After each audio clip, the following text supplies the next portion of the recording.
ngawucela le ngoma lecetha kusuka la lethi yehlamlilo manje nangihleli lapha ngiyayilalela le ngoma yehlamlilo yathi ukuthi le ngoma it is theologically incorrect.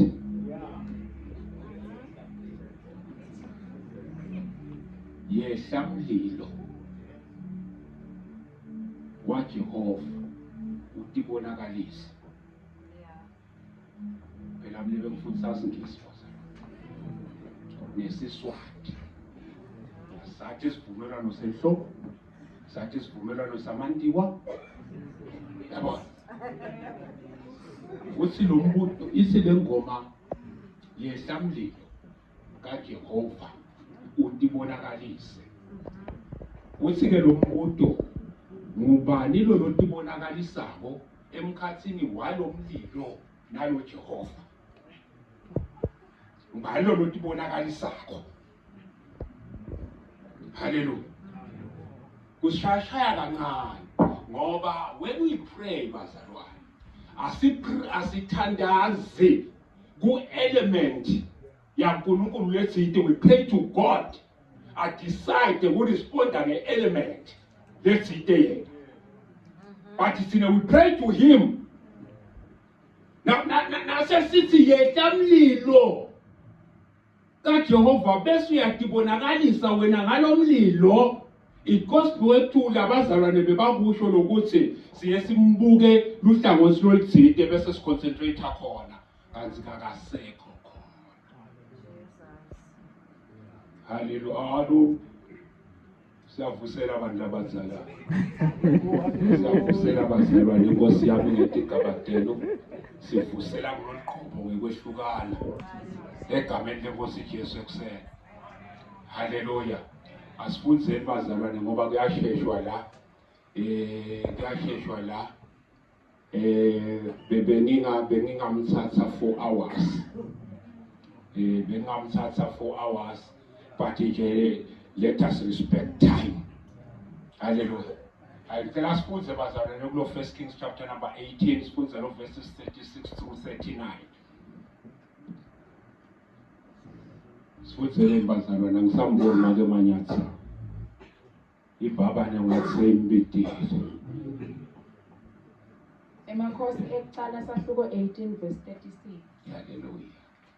Kwase kuthi ngesikhathi semhlatshelo wakusihlwa Elijah wasonzela ngaseLatini wathandaza wathi awu simakade uNkulunkulu wa Abrahama na Isaka na Israyeli akwatiwe lamuhla lapha ukuthi wena uNkulunkulu wema-Israyeli nekuthi mina ngiyingceku yakho nekuthi tonke letintfo ngitente ngekuyalwa nguwe.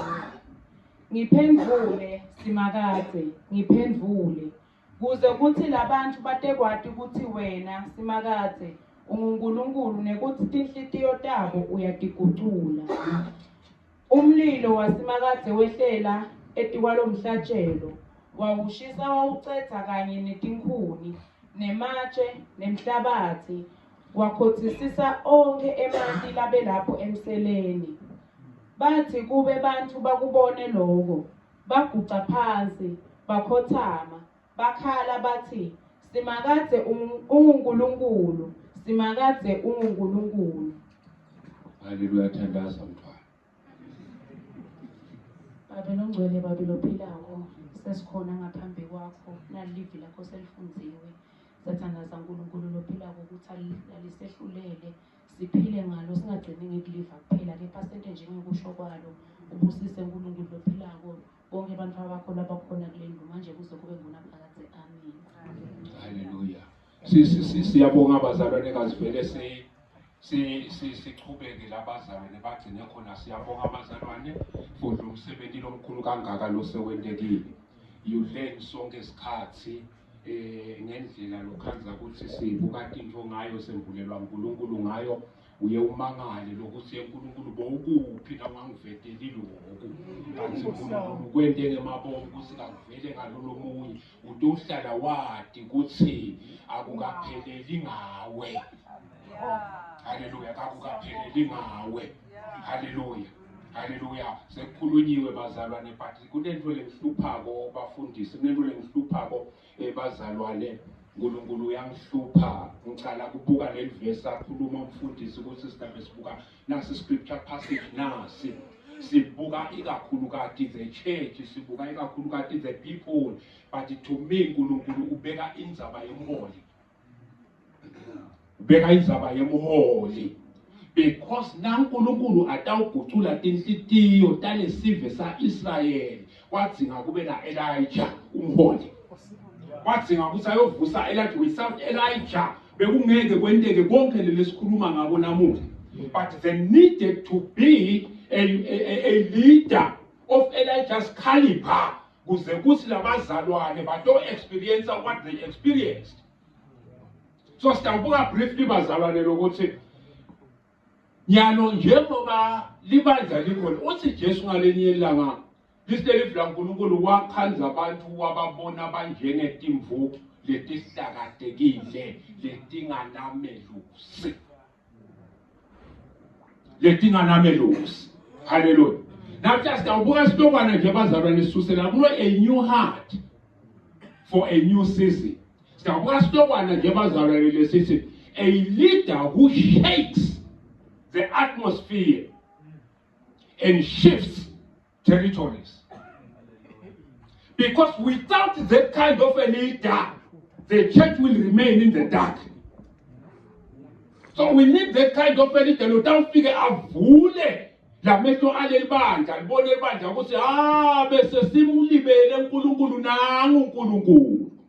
Ligama lenkosi manje without bazalwane sikhonda uNkulunkulu, send a shift in the atmosphere, things will remain the same. There needs to be a shift in the atmosphere kuze lo lokubhekile kutakwenteka, because akukwenteki ngoba into bedime kanjalo. If the atmosphere continues in that way, titaqhubeka into tenteke ngaleyo ndlela. So uNkulunkulu needs someone to use to make a shift in the atmosphere and begin to shift ema territories. Hallelujah. So if you go back to the book of Judges, cishe yonke lencwadi ya Judges kukhulunywa ngekuthi Israel wona wase uyaphenduka uyathandaza uNkulunkulu, wase uNkulunkulu uvusa elida. So lo Israel bekakhona kulandzela uNkulunkulu nekunqoba ngoba bekalandzela the leader. Ngiko uNkulunkulu bekakhuluma na the leader. So namuhla libandla abazalwane, libandla abaho lingene ndawuthi lingene ku dilemma. Lingene ku dilemma. Libandla lingene ku dilemma bazalwane. Let's see, the people are there. The leadership is not there.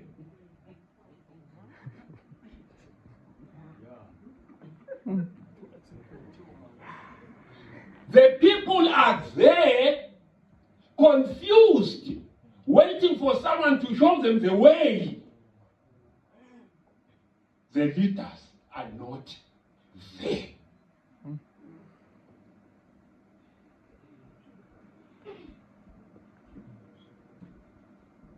Hallelujah. Oh yes. We do have a leaders, but what kind of a leader? What kind of a leader?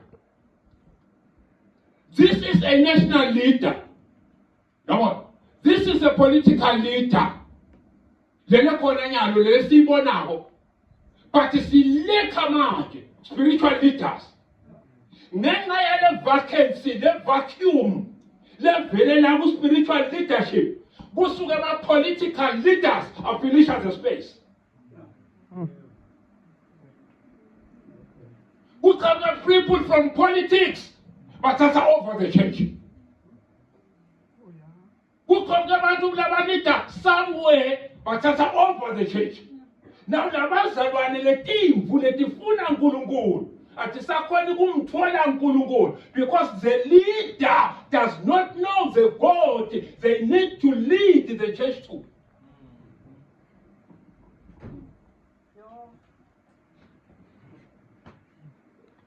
A leader that shakes the atmosphere and shifts or influences territories is number one. Sikhuluma nge-leader that must know their identity. Now ngabe uyi-leader, you must know who you are. Now uyi-leader, awuhambisi kwesihlupheki before people we are leading. Now uyi-leader, you don't talk like uyancenga abantu abalidako. Because a leader in authority, a leader in authority. Hallelujah. You must know who you are before the people. Kuze kuthi utokhona kubahola labantu nalabantu bakwethembe kusinembala ngabahola because uyadati wena uthi ungubani. You don't wait to be told by them uthi ungubani wena. We are not talking what you are, we are talking who you are. Ungubani wena? Okay. Ufuna ukuthatha le bandlela uNkulunkulu ufuna ukuhola ungubani? Who are you? Ungubani wena lofuna ukuhola le bandlela uNkulunkulu? Because once you know your identity, utawuyati i-purpose yaNkulunkulu for your life. The identity yakho incika kuthi injongo yaNkulunkulu yale mpilo yakho ithini. Utawulandzela yona in your leadership of the people, in your leadership of the flock. Utawulandzela le njongo hayi yakho but le yaNkulunkulu. Hallelujah. Ngiko athi Elijah yeNkulunkulu. Ngiphendule kuze labantu babone ukuthi konke lokhu lengikwendako kushiwo nguwe. So nyalo le purpose yakho isasifike la sikhona khona. So you need to know who you are as a leader. Now tati kuthi who you are kusho ukuthi utawutati i-relationship yakho yalo nkulunkulu lommelele kuleli bandla. Hallelujah. Ayikho into lebuhlungu bazalwane ukuthi sihamba silibandla sifuna uNkulunkulu but ukhanze ukuthi umholi wethu akamade lo uNkulunkulu. Yebuhlungu lento le. Akamade lo uNkulunkulu lesesimfuna lelo simfunako akamade. Leni akana relationship naye. But ungena usekhathe emanzini wangena ngebunyeleni. Wahola. Uthi ke lo mbuto uma ngabe lo muntu injongo yaNkulunkulu ingekho ekuthenini kakahola sitele sive nyalo sitawuphulukiswa njalo lesive kulesimo lesikhosi. Hallelujah. Hallelujah. Nkosi yami. Nkosi yami. So lo muntu lo bazalwane uyati lokuthi i-assignment yakhe yini. Uyayati ngifo jurisdiction. Yeah, uyati lokuthi when I am standing here, ema boundaries ami esuka la aye la. Anyone longena la kulama boundaries so encroachile kudzinga mina as a leader ngisukume ngibhekane naye. Kunetimpi that are not fought by the church but by the leaders in the closet. Hallelujah. Because sayibonile kusinanga lama boundaries but sekhona lokungene la. Sekhona lokungena. Ngikho letinye ukuthi tihlaselwa abazalwane, tihlaselelwa lelibandla but tilwe tingajeli lelibandla because akusiyo vele impi yelibandla yakhe. Ezeni. Ngiyebo ke athi umpostoli Paula nibo banaka nibahloniphe ngoba balinze imiphefumulo ye. Hallelujah. So bazalwane na utati kusumbani utakwathi ukuthi uNkulunkulu ukuthume ini ukunike what kind of assignment. If you are John the Baptist utakwathi ukuthi ngawuthi utakwathi ukuthi i-workstation yakho is in the desert. Waba John uMbhaphatisi use-desert wena because kula usebenzela khona. Kuphila kwakho uphila ngetinsethe nangeluju wena kuphela. I-message yakho ithi phendukani ngoba umbuso wezulu so usonzele. Every day that is what you do ngoba that is who you are to God and that is the assignment onikwe yona. Ngeke ube ngu-John the Baptist bese ufuna aba ngu-Isaiah. You can't. You are John the Baptist. Hamba. Eshani. Hamba eshani. You are John the Baptist. Go there. If you get hungry, feed on insects and honey. Nasuva kusikhuluma noma usafuna ukukhuluma munye umlayeto phendukani ngoba umbuso wezulu wente njani. Sonse. Na ungosiya utawulalela lo nkulunkulu lokuthumile. Utawulalela lo nkulunkulu athi nkulunkulu lalela Hosiya noma ngasho ngathi ningaboshelwa jokeni inyela labangakholwa ngoba inkhabi nembongolo ngeke ubophele kanye but wena Hosiya hamba uyothatha umfati wengwadla. Akuthathe na ingwadla ibe umfati wakho nangiyagoma nawe mthatha be umfati wakho wena Hosiya. Hamba uthathe goma wena Hosiya ngisho kuwe angakhulumi nabo bonke abantu ukuthi abathathe ingwadla ngisho wena.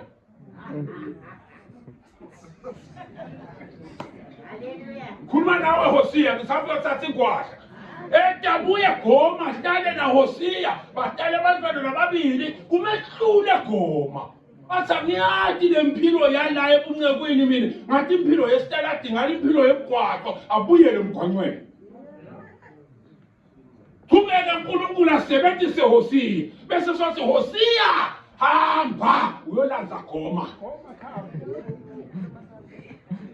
Hangelanza goma buye goma bemfati wakho le labo agwada khona sebamthengile sobhilonga kuSamuwani khipha imali umthenge. Uyitoshana nengwadla. Uyitoshana na goma la. Leni that is who you are to your God. Utawukhona kuhola kanjalo. Because if you try to make yourself someone else, ngeke le assignment yaNkulunkulu ikhona kufezela. Hallelujah. Nanga Isaiah lalela ngalenyelanga hamba khumula ube ngikhulu bemapunapuna uye kubantu oshumayela. Kula phela evila uNkulunkulu. Khumula Isaiah ube ngikhulu ngqo uyasiveni uyokhuluma umisa umlayeto.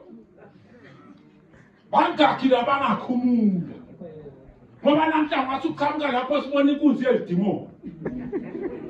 Kanti kushito uNkulunkulu. Hallelujah. Na uJeremiah so Jeremiah hayi kukahle vele ngasho ngathi akusikuhle kusindvodza ihlale yothwala. Ngabo ngayintela umsithi wayo but wena ngeke umthathe umfati. Wena ngeke umthathe umfati. Le ministry the assignment engunike yona ithi nomfati. Kodwa umfati. So kuzukhona ku-executor my assignment utawudzinga ukuthi ulalele mine to the last detail. Nangikhuluma uyangilalela uyangiva bese uyenda because once wantuleka kungiva ngeke lo msebenzi wami ungene. So it is not necessarily about me, it is about the work of God in me. Hallelujah. So no, lokuthi umuba waze watati ukuthi ungibani ngeke ucompromise. Yabona there's too much compromise in the church. There's too much compromise in the church. There is too much compromise. in the church. And that on its own speaks volumes.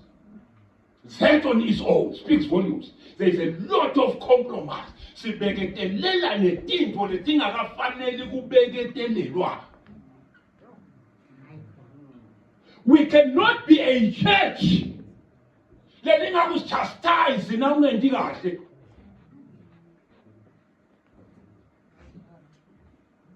No, we cannot be a church lelingakwekhuti.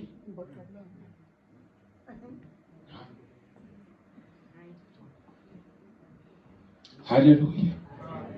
Hallelujah. Uthi Jesu lenkutele emhlabeni ufuna nekusinzisa lokulahle nabo nje lenkutele mina. Noma ningangishaya, noma ningangethuka, noma ningangithwesa umchele wemanyeva lenkutele ufuna nekusinzisa ngitele lokho mandate yami ngiyanayo esiphambanweni ngethwele yona ngifuna ngisinzisa lokho into enjalo lokulahlekile. Number 2 bazalwane ngabe yeba mfundisi ngizafuna ungasinto ifuna saba ku-19 picture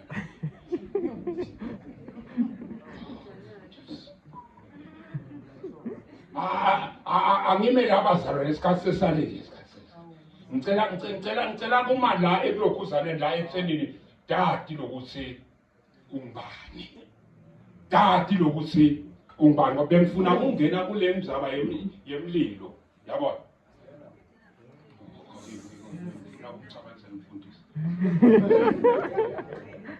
Bengifuna ukungena kule mzaba yemlilo. Yebazalwane. Kuba sengilungise 909. I-altar akusiyo. Amukhe altar imela. Sesonto nje stage la. No. Bazalwane, we are living in the dispensation of the of the Holy Spirit. La khona uNkulunkulu wesuka etindlini letakhiwe ngetandla tebantu. Wangena ekhathi kumuntu longakakhiwa tandla tebantu. So wena you are an altar. Akudzingeki ukuthi bese uchucha nase udala because kusho ukuthi impilo yakho yonke ayikuchuchisi. So kuchiswa yena udala.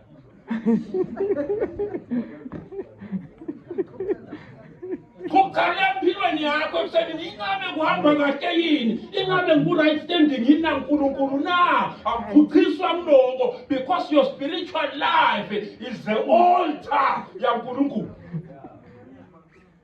Hallelujah. Do you know why Elijah asebenzise kubonakaliswa kwaNkulunkulu ngemhlatshelo la? Alazithi kubeka ngasebenzisa noma ngayiphi indlela. But wakhetha kusebenzisa umhlatshelo. Leni ngoba when God answers uphendula umhlatshelo. Nakaphendula uNkulunkulu uphendula umhlatshelo. He checks the altar. Bese uyabuka ukuthi lapha ku-altar ukhona yini umhlatshelo. So uyabona ukuthi lo mhlatshelo lo ulungele yini ukuthi ngehlela kuwo umuntu owudla. Uyadleka yini lo mhlatshelo. Uyadleka yini akehleli noma ngikuphi uNkulunkulu. Ngeke ehlele emabhizinisini akho uNkulunkulu. Ngeke ehlele uNkulunkulu ekhaya lakho utakwehlela kuwe. Bese lo lokunye kuyabenefita because you are the altar. Uthi kuLeviticus chapter 6 verses 12-13 uthi lo mlilo kulelo altare awuhlale uvutha ungaqali ucime loyo mlilo.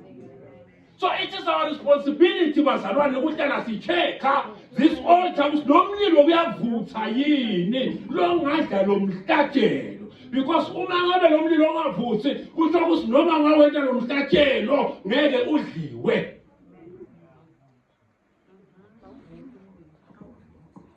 Ngiko kuthiwa kuverse number 13 lo mpristi bekahlala njalo afaka inkuni njalo ekuseni kuze kuthi lo mlilo utawuhlale uvutha afaka nemanoni kuze kuthi utawusha lo mhlatshelo.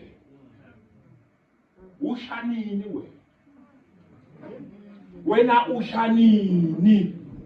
Usha kunini la usha khona wena ungashiswa tingane kotenyama usha nini wena? Kunini lapho usha khona? Kunini la ngoba kufanele ukuthi ushe lo mhlatshelo uhlale uvutha lo mhlatshelo kukhombisa lobukhona kaNkulunkulu. When the fire fell bazalwane nawehla nomlilo. Lo mlilo wawusho a couple of things. Nawehla lo mlilo wawusho God's presence. Lo mlilo usho lobukhona baNkulunkulu. Ngiko athi de lapho lababili noma labathathu bahlangene khona egameni lami nami I am in their midst. So wehla uNkulunkulu lapha kakwehli nje umlilo kwehla God himself. Utoconsume lo mhlatshelo ngoba lo mhlatshelo wemukelekile kuye. Hallelujah. Athi lo munye umhlabelele ndumiso lengihlabela ayibe ngumhlatshelo wemukelekile kuwe. But le ndumiso ngeke ize ikhona kwemukeleka until wena social ndumiso becomes the praise. Until you become the worship. So Elijah would not have attracted the fire had he himself not been the fire. So Elijah was the fire himself. Inside of him was fire. Because he was fire, he was able to produce fire and attract fire.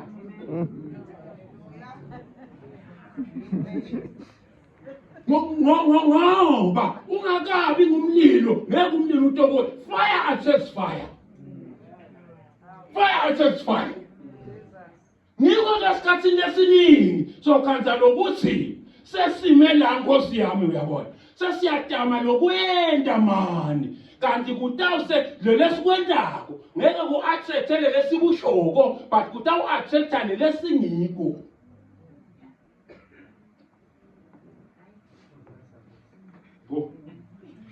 Wena demon angisho kuwe mlanga. Wena demon ngeligama la Jesu loshunyayelwa nguPaula phuma. Uthi le demon Jesu siyamathi Paula ngiyamathi who are you? Akasho ukuthi what are you? Who are you? Who are you? Because you don't have the fire that casts us out. You don't have the fire, you are too cold. Bona ke ukuthi ukhona kanani baba la.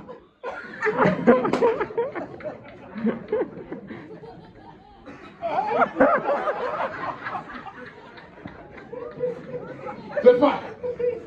So lo mlilo bazalwane uta emlilweni. So when the fire fell, kwakwehlala the power of God. You cannot move the church or take it to another level if there is no power of God within you.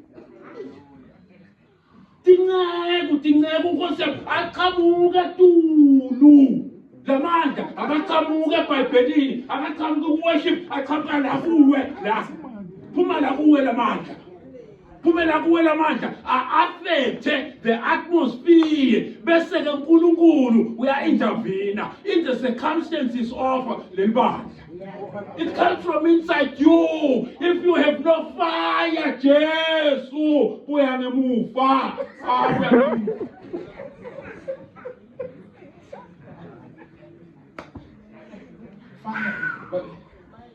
Bazalwane sikupoint lapho nakufuna sicede ukudlala ebandleni. Embusweni waNkulunkulu sicede ngekudlala. Nawuva ukuthi dlala hambe ekhaya because we are headed for a time la khona lo dlalako in the presence of God will be dealt with on the spot. We are headed for that time. You cannot. You cannot. Hallelujah. Because in the church there must be fire. So now usuke ekhaya utayebandleni for fellowship. What the book to check how much fire? How much fire? Who am I going to affect? Who am I going to infect? What kind of impact am I going to have on the next person? Mina yini ngawuyenda kuzetenteke tintfo because i-tendency ithi sibuka lona phambili ukuthi uthini le manje utakwendekani utakwendani ke yena uthi umbuto wena udele i-fellowship unani unani wena ngoba na udala udasito uhlangana esema-fire bearers esema-fire carriers ngitothatha umlilo kuwe utothatha umlilo kini bengithetha kubomangidolo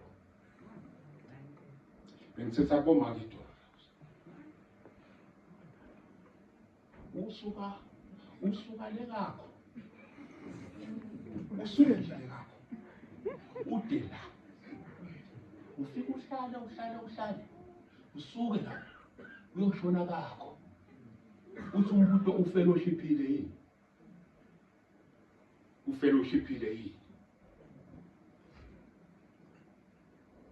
uyajika awuthiboti nje ukuthi ngabe ngibani ngi-impacte kuye munyeke ngifellowshipile at least ngaloko uNkulunkulu la ngibusise ngako hayi necessarily ngekutofakaza hayi ngifuna kuba kumbe praise and worship team but nje mina ngifellowshipile because uNkulunkulu ngendile encenye phela ngaba yicounselor kukhona indlo sidakele bantu bazalwane balimele kangaka kukhona into engimsitile ngaloko lengingikho mina. Let me pose the same challenge to you entire church. Let me pose a bomber. Ngivumele ngonele mfundisi ufuna ngonele mama uma ngabe utawusuka ekhaya lakho noma kini ude lotawukhona ku-fellowship ngako ubochubeka uhlale ekhaya because kunento uNkulunkulu because that is an insight kunento la ibekile uNkulunkulu kuwe uthi ke lo mbuto why are you that selfish why are you so selfish ngako kanti uNkulunkulu ufuna phela ukuthi akunikele abanye in order for you to multiply in order for you to increase ukubambeleni ke wena le fire utayithola nini ngoba soluphethe lamantu akho ke ucisha lo mlilo cisha le mlilo yaleli ive kulalabanye fellowship kanjalo.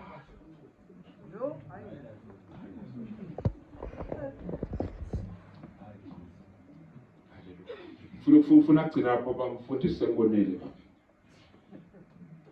bathi kufuna ukuthi ube ngulomlilo na wehla lomlilo wehla iglory yaNkulunkulu inkatimulo yaNkulunkulu nayehla nakwehla lomlilo na uyehla lomlilo bazalwane nakani ngesikhathi labaprofeti babhali bamemeta bhali awuzange wehla lomlilo akuzange kwehla ngisho kwaNkulunkulu somandla akuzange kwehla ngisho kwabhali wehlela kulo mhlatshelo walaba prophet because laba prophet bazalwane Elijah was all by himself amunye laba prophet bebang 850 it was 450 babhali 400 ba-Ashera so there were 850 wema was manini ngale so nakwehla lo mlilo lokuthi ungehla umlilo wabhali nangabe bhali beka nemlilo wehlele kulo mhlatshelo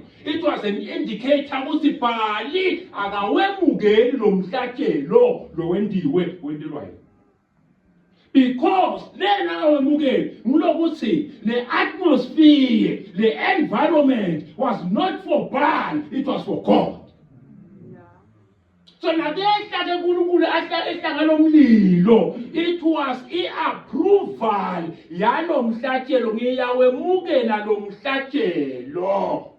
Ngiyawemukela lo mhlatshelo. Ngiko ngehla ngalomlilo, ngiwudla lo mhlatshelo ngoba kwente njani ngwemukela. Sifisa abazalwane nje ukuthi asithandazeni ekuseni. Ngivi alarm la kumbisho 12. Asithandazeni bazalwane ekuseni. Let us pray for leaders, because who will know who they are. Leaders who will know their God. Leaders who will be full of courage. Siphelile lesikhathi sekwesaba nyana. Because bazalwane, imandate leniketwe ema-spiritual leaders to confront ema-leaders nema-institutions la lead abantu astray. It is the responsibility of the spiritual leaders. Ngiko bakhishwa boJeremiah, bakhishwa boIsaiah. Bayobhekana naloko noma kulikhuni kangakanani. Ngiko even at this time kwakungu-Ahab inkosi sekusebenta la bonkulunkulu bakhabo Jezebel la bekathe sekhona. So sidinga kuthandaza abazalwane egameni laJesu. Let us have our leaders abafihle uNkulunkulu. Athi Davida lokwahlala ekusitheke kulosethi kwabo bonke ukhosele ekhwapheni lasimakathe. Angasho ke kuthi uNkulunkulu usiphephelo sakho. uNkulunkulu uyifortress yakho. Bese uyasho na uNkulunkulu. Hallelujah.